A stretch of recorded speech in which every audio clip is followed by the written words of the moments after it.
Je m'appelle Piero Usberti, je suis là pour présenter mon premier long documentaire qui s'appelle Voyage à Gaza, que j'ai tourné en 2018. Nascosti dietro queste montagnette c'erano i cecchini dell'esercito israeliano che sparavano sui manifestanti. Les assassinats quotidiens qu'il y avait de la part des snipers israéliens sur une foule pacifique. Sono state uccise 214 persone che manifestavano, di cui 46 bambini, e ferite 36.143, di cui 8.800 bambini.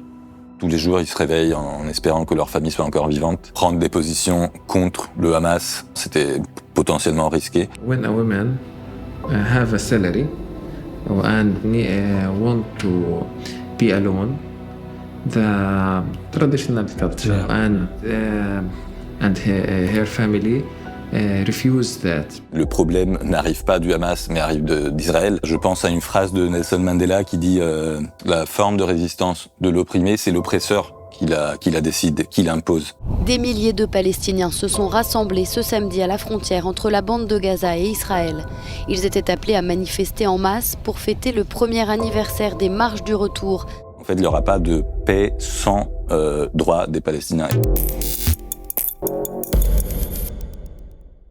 Bonjour, je m'appelle Piero Usberti, je suis là pour présenter mon premier long documentaire qui s'appelle Voyage à Gaza, qui va sortir le 6 novembre 2024. Gaza, c'est un lieu qui est, je pense, pour nombreux d'entre nous, un symbole, avant le 7 octobre, bien sûr. C'est un symbole de lutte contre la colonisation, comme toute la Palestine, mais Gaza en particulier, de par sa situation de prison à ciel ouvert depuis 2006. Au moment où j'ai décidé de faire ce film, c'était surtout un lieu que moi j'associe à beaucoup, par exemple, au souvenir de la guerre de 2014. J'étais en Italie à l'époque et c'était une guerre qui avait été très raconté au quotidien, des quotidiens comme Il Manifesto ou comme le blog de Vittorio Arrigoni, qui était un journaliste qui était à Gaza à l'époque. Donc c'était un lieu assez cauchemardesque dans mon imaginaire, comme pour nombreux d'entre nous. Et en 2018, mon père, qui était professeur à l'université de Sienne, venait de mettre en place un échange Erasmus entre Gaza, donc 2 universités de Gaza, et l'université de Sienne. Ce qui l'avait amené du coup à aller pendant 4 ou 5 jours à Gaza. À son retour, il m'a parlé des drones qui étaient constamment dans le ciel. Il m'a parlé aussi de choses qu'il avait touchées dans un sens positif, donc de la chaleur des gens et de la beauté aussi de cet endroit. Et donc c'était pour moi comme une première porte qui s'entrouvrait sur cette énorme prison cauchemardesque et qui était une porte dans laquelle je voyais de la lumière. Il y avait un air qui était très surprenant pour moi. La première scintille d'envie d'aller à Gaza, c'était vraiment à travers ça. Et c'est là où j'ai eu cette idée de partir avec un projet de documentaire qui était au départ très simple. C'était juste l'envie de rencontrer des jeunes plus ou moins de mon âge. J'avais 25 ans à l'époque. À ce moment-là, j'ai eu aussi l'occasion de rencontrer Mary Calvelli, qui est une femme italienne qui travaille dans la coopération internationale, qui avait aidé mon père pour établir cet échange Erasmus et qui avait habité à Gaza pendant 30 ans. Et elle avait aussi créé un centre d'échange culturel italo-palestinien qui était tout simplement un appartement à Gaza et qui du coup m'a aidé pour faire toutes les démarches administratives qui sont très compliquées. Je suis arrivé à Gaza en mars 2018. Justement, je dormais dans ce centre d'échange culturel italo-palestinien. Je suis entré par la porte de Eretz, donc dans le nord. À Gaza, il y a 2 portes. Une porte dans le nord, Eretz, et une porte dans le sud, Rafah. Donc pour moi, ça avait été ça la porte d'entrée. C'est un énorme checkpoint terrifiant à travers lequel ensuite on rentre dans la bande de Gaza. Je suis arrivé en mars, je suis reparti en avril. Et en fait, peu de temps après que j'étais arrivé, une quinzaine de jours après, il y a eu le début de ce mouvement contestataire qui s'appelait les marches du retour. C'est quelque chose de complètement inattendu pour moi, évidemment, mais aussi pour la population de Gaza, parce que c'est un mouvement qui est parti d'un post Facebook qui a été écrit par Mohamed Abou Artema. Il invitait poétiquement les gens de Gaza à aller le long de la frontière avec Israël et de traverser idéalement cette frontière pour se retrouver de manière pacifique dans leur terre d'origine, qui a duré pendant 1 an et qui avait lieu tous les vendredis et les samedis aussi. Des milliers de Palestiniens se sont rassemblés ce samedi à la frontière entre la bande de Gaza et Israël. Ils étaient appelés à manifester en masse pour fêter le premier anniversaire des marches du retour. Une des choses qui m'a énormément surpris, même si je m'y attendais et je le savais déjà par ce que j'avais lu, c'est les conditions de vie extrêmement difficiles de ce pays. Littéralement une prison à ciel ouvert, donc fermée par du barbelé et des murs. D'un côté, il y a la mer de l'autre, qui est aussi une mer quasiment innavigable pour les gens de Gaza, parce qu'il y a les navires de l'armée israélienne qui la contrôlent et qui tirent sur les bateaux des pêcheurs. Les paysans qui travaillent le long de la frontière, pareil, ils risquent quasiment tous les jours leur vie juste en allant au travail.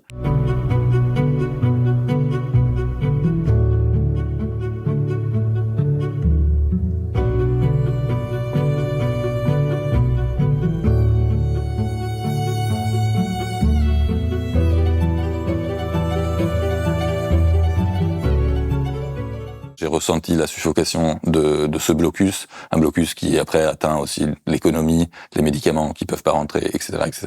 Donc ça, même si on le sait, c'est surprenant une fois qu'on est dedans. La sensation, c'est vraiment de n'importe quelle pierre tu vas soulever, il y a un énorme problème d'injustice qui vient de très loin.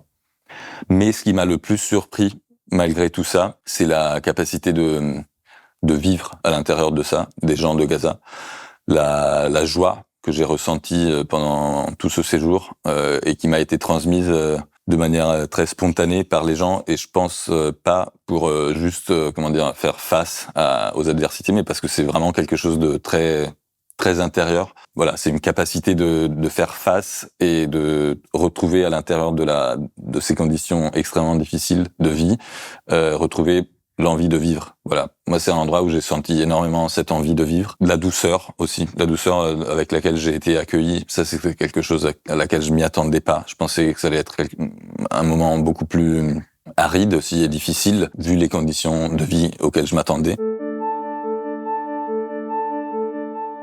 J'étais un hôte à Gaza. À cause aussi de ces questions de quelle est ma place, j'avais l'idée de faire un film beaucoup plus propre et peut-être classique, c'est-à-dire une sorte de suite d'entretien.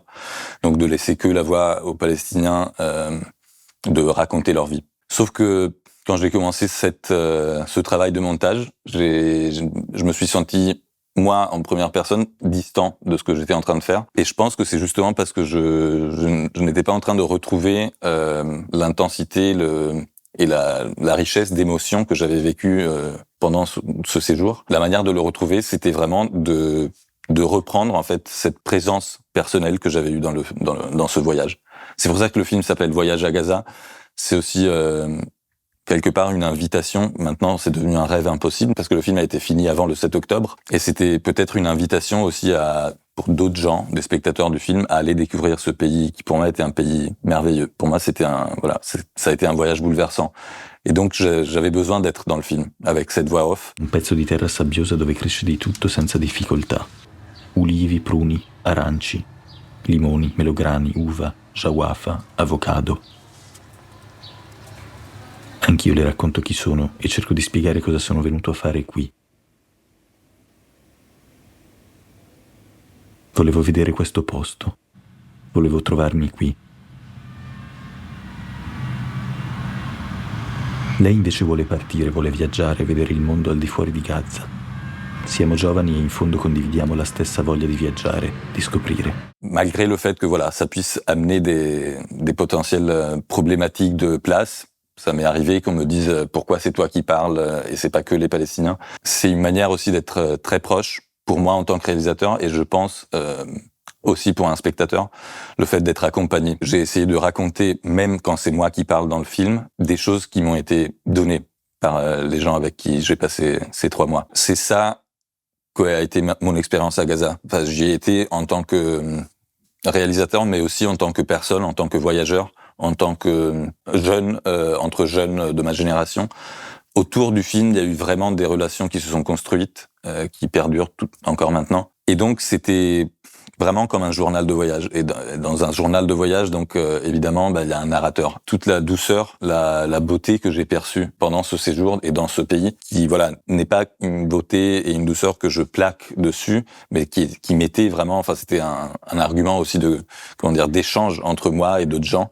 C'est Gaza est belle, Gaza est un endroit aimé par les gens de Gaza, encore maintenant. Les gens de Gaza aiment ce territoire. Pour moi, c'est quelque chose qui est très important de souligner. C'est un endroit où les gens sont nés, donc c'est chez eux.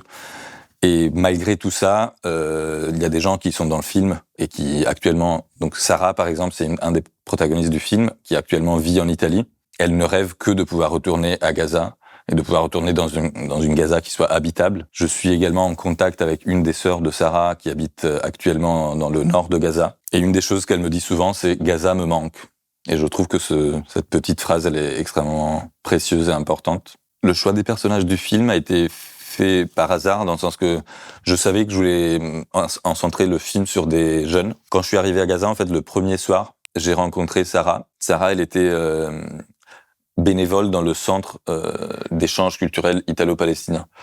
Donc, elle avait été invitée pour m'accueillir pour mon arrivée par Mary Calvelli, donc l'italienne qui a créé ce centre. Et voilà, pour nous mettre en relation, parce que Mary savait que je voulais rencontrer des jeunes de mon âge. On a commencé tout de suite à parler, on est devenus amis très vite. Et bon, ça c'était pas prévisible. J'avoue que je m'y attendais pas du tout à que ce soit aussi fluide. Et en fait, il y a eu vraiment quelque chose de très fort à ce moment-là. Par la suite, ça a été assez de fil en aiguille, de manière assez fluide, parce que j'ai rencontré la meilleure amie de Sarah, qui s'appelle Jumana, qui est devenue un autre personnage du film. Sara ha 25 anni come me e lavora come social worker. Johan ha 27 anni e vive da solo in un appartamento. Lui si era portato 4 grossi libroni e cercava di leggere per non sentire più le bombe. Questa è Jumana, la migliore amica di Sara. Giocano a baseball insieme in una squadra femminile. Jumana è insegnante di nuoto e di inglese e scrive articoli di politica nel progetto di diventare giornalista. Et après, c'est des choix aussi de montage. Il y avait évidemment beaucoup plus de personnages possibles dans la matière que j'avais. Mais le choix des personnages qui sont actuellement dans le film, c'est parce que j'ai l'impression que peut-être chacun d'entre eux représentait quelque chose de différent. Enfin, comme une sorte d'éventail de la société jeune de Gaza que j'avais pu connaître. Je suis en contact avec tous les protagonistes du film, donc ceux qui sont nommés par leur prénom par ma voix dans le film. Ils sont tous sortis de Gaza, la majeure partie d'eux avant le 7 octobre. La seule qui était restée dans Gaza, parce que son but n'était pas celui de sortir de Gaza, c'est Jumana. Elle est restée donc dans Gaza jusqu'à il y a quelques mois. Elle a vécu le génocide pendant des mois. Malgré que sa maison a été détruite et qu'elle était dans une condition de souffrance immense, elle n'a pas arrêté de travailler à l'intérieur de Gaza pour plusieurs activités liées aux enfants, à la santé mentale des enfants sous le génocide, à la distribution de denrées alimentaires. Voilà, c'est quelqu'un qui n'a jamais arrêté d'être dans l'activisme. Ensuite, maintenant, elle est sortie en Égypte parce qu'elle a eu l'occasion de le faire et voilà, elle était plus en condition mentale de rester dedans. Donc eux, ils sont tous vivants et en exil. Ils peuvent pas être avec leur famille et donc ils sont spectateurs comme nous de tout ce qui se passe au quotidien. Tous les jours, ils se réveillent en espérant que leur famille soit encore vivante. Des fois, ils n'ont pas de connexion Internet, donc ils n'ont pas de nouvelles pendant une semaine. Ils traversent une phase de dépression sévère. Toute leur maison a été détruite. Leurs familles sont constamment en train de se déplacer entre le nord, le sud de Gaza pour fuir les bombardements. Il faut s'imaginer qu'à l'intérieur d'une situation aussi difficile comme celle imposée par le blocus israélien, avec les meurtres quasiment tous les jours, etc., de rendre encore plus difficile les conditions de vie, par exemple celle de vouloir avoir une copine ou un copain. Bon, c'est vraiment, ça a l'air d'un détail, mais c'est énorme en fait. Sono vietate le relazioni amorose al di fuori del matrimonio. È vietato essere omosessuali. È vietato essere atei. L'unico posto dove 2 innamorati non sposati possono baciarsi sono gli ascensori.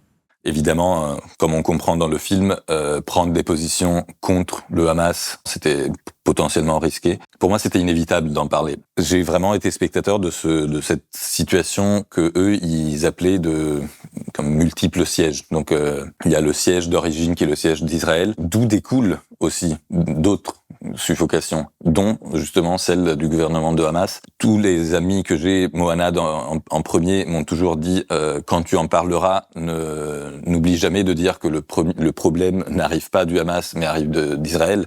La situation d'être suffoqué par le Hamas est une conséquence du blocus israélien sur Gaza. When a woman have a salary and want to be alone, the traditional culture and her family refuse that because this is a traditional culture. For a man, it's more easy. I think I know about 2 or 3 women who live alone in Gaza. So we have some strong women, yes. But this is traditional culture. Yeah. Yes. Et Mohanad, en effet, c'était une des personnes qui incarnait le plus pour moi dans le film cette voix dissidente de par son histoire justement de dissident. Et c'est quelqu'un qui a été un dissident politique à l'intérieur de Gaza et qu'il a souffert, qu'il a vraiment payé dans toute sa jeunesse. Maintenant, justement, il est sorti aussi pour ça. Il a quand même changé beaucoup depuis le 7 octobre dernier, c'est-à-dire que il m'a dit que c'est toujours bien que cet aspect-là soit dans le film. Pour les jeunes Palestiniens, c'est clair qu'il faut faire front commun à cette agression. Donc c'est pas le moment des divisions politiques et donc c'est le moment où quand même pour lui c'est important de souligner aussi l'importance du Hamas comme force politique à l'intérieur de l'éventail politique palestinien. Comment traiter du Hamas sans tomber dans le narratif israélien ? Pour moi, est déjà une réponse au narratif israélien, dans le sens que à l'époque, c'était le moment de la marche du retour. La propagande israélienne, qui après a été relatée en perroquet par les médias occidentaux, enfin en tout cas par beaucoup de médias occidentaux, c'était celle de envahir la presse de fake news, comme ils font toujours. Et du coup, à l'époque, les fake news, c'était comment eux, ils pouvaient dealer avec un mouvement contestataire qui était complètement pacifique, qui était très très participé, e che était très couvert médiatiquement aussi. Di fronte ai manifestanti disarmati dall'altra parte della frontiera, nascosti dietro queste montagnette, c'erano i cecchini dell'esercito israeliano che sparavano sui manifestanti, sulle ambulanze, sui giornalisti. Pour un État qui se veut une démocratie, c'était très difficile de justifier les assassinats quotidiens qu'il y avait de la part des snipers israéliens sur une foule pacifique. Nel corso dei 21 mesi che è durata la mobilizzazione della Great March, sono state uccise 214 persone che manifestavano, di cui 46 bambini, e ferite 36.143, di cui 8.800 bambini.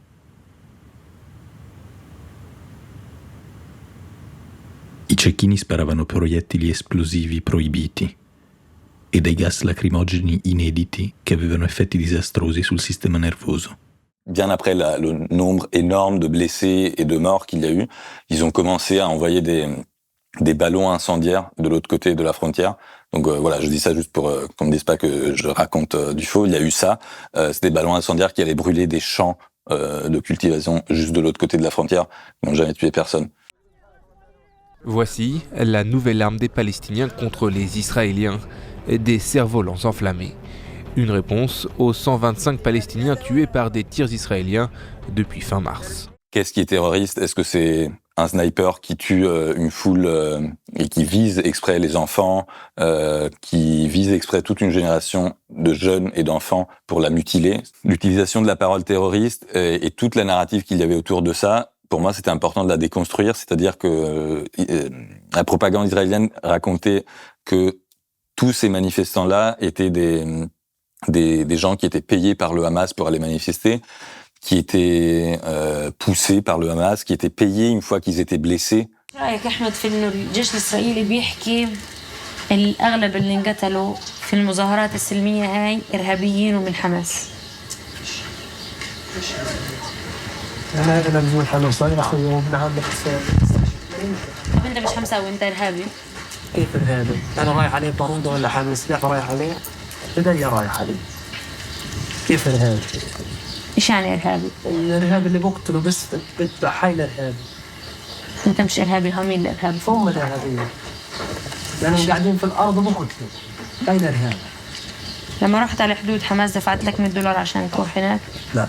لما تصوبت حماس دفعت لك $100 عشان تروح هناك؟ لا. طب إيش رأيك في اليهود اللي بيحكوا إنه اللي بيروحوا على الحدود حماس تعطيهم $100 أو $200؟ لا في شيء. نروح لهم كتير كل دايما بنروح ولا عمرنا خلنا نخلص. لما نروح من نفس. Personne m'a jamais dit oui, on a été payé par le Hamas. Et en fait, je trouve que dans cette séquence, au-delà de la réponse qui est pour moi le plus important, c'est de regarder les visages de ces deux frères qui sont en train de répondre à ces accusations infectes, et leur regard, leur visage, moi je pense qu'ils suffisent comme réponse. Moi je suis bouleversé à chaque fois que je les regarde, et il y a une pureté, je trouve, dans cette dans l'offense qu'ils ressentent une fois qu'on leur relate ces accusations, qui je pense est très précieuse, parce que ça parle de quelque chose d'intérieur et d'émotif. J'ai des contacts directs avec des personnes qui sont à Gaza maintenant, donc je continue à avoir une toute petite fenêtre ouverte sur ce qui se passe. Mais Gaza n'a plus rien à voir avec ce que c'était en 2018. Tous mes amis me disent on a la nostalgie de ce que c'était Gaza en 2018, et il faut se dire que voilà, pour avoir la nostalgie de ça, qui était quand même déjà une situation de suffocation immense, mais pour eux en effet c'était une situation qui était encore vivable. Maintenant, ce n'est plus vivable. Enfin, l'objectif de ce génocide, c'est de rendre la vie impossible dans le présent et probablement dans le futur aussi. Parce que c'est pas qu'un génocide, c'est un écocide, c'est un herbicide. Mais par contre, ma vision politique de la situation, non, ne change absolument pas, dans le sens que, j'imagine que la question, elle est peut-être liée aussi à ce qui s'est passé le 7 octobre dernier, et donc aux attaques du Hamas. Moi, c'est pas quelque chose qui m'a... bien sûr, j'ai été bouleversé, comme tout le monde, mais c'est pas quelque chose qui m'a surpris politiquement. La situation, comme on le voit dans le film, c'était une situation à laquelle il y avait de la résistance active. C'était une résistance pacifique en 2018. Mais je pense à une phrase de Nelson Mandela qui dit la forme de résistance de l'opprimé, c'est l'oppresseur qui la décide, qui l'impose. Dans le statut de Rome de la Cour pénale internationale, l'occupation, c'est un crime d'agression. Donc il y a beaucoup de jeux sur les mots qu'il faut déconstruire. Le fait qu'Israël a le droit de se défendre, qu'on n'a pas cesse de répéter. Il faut le mettre quand même en perspective par rapport à ce qui se passe, à cette chose-là, à cette réalité qui est l'occupation. Si l'occupation est un crime d'agression, est-ce qu'un agresseur a le droit de se défendre? Peut remonter à l'origine du problème. L'origine du problème, c'est le droit des Palestiniens. Ce n'est pas que la paix. En fait, il n'y aura pas de paix sans droit des Palestiniens. Et ça, c'est quelque chose qui était une conviction qui, pour moi, s'est formée en allant à Gaza. Et d'ailleurs, moi, avec ce film, comme je disais tout à l'heure, j'aurais vraiment aimé pouvoir donner l'envie aux personnes d'aller visiter Gaza ou la Palestine, parce que je pense que c'est que comme ça qu'on puisse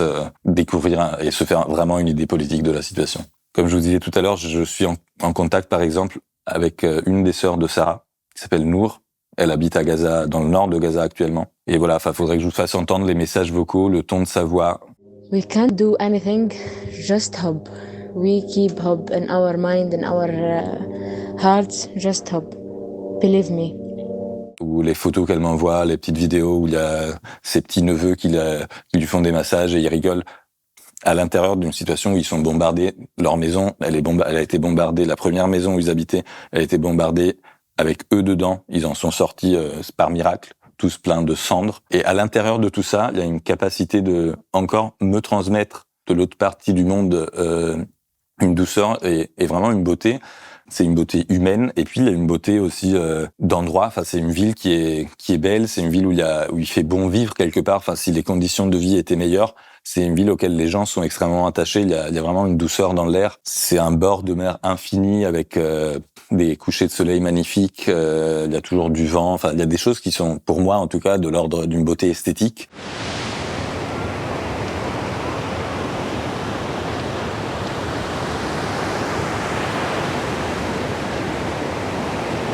Io ero sopraffatto dall'emozione per quello che vivevo e volevo catturare la bellezza che nonostante tutto mi vedevo attorno.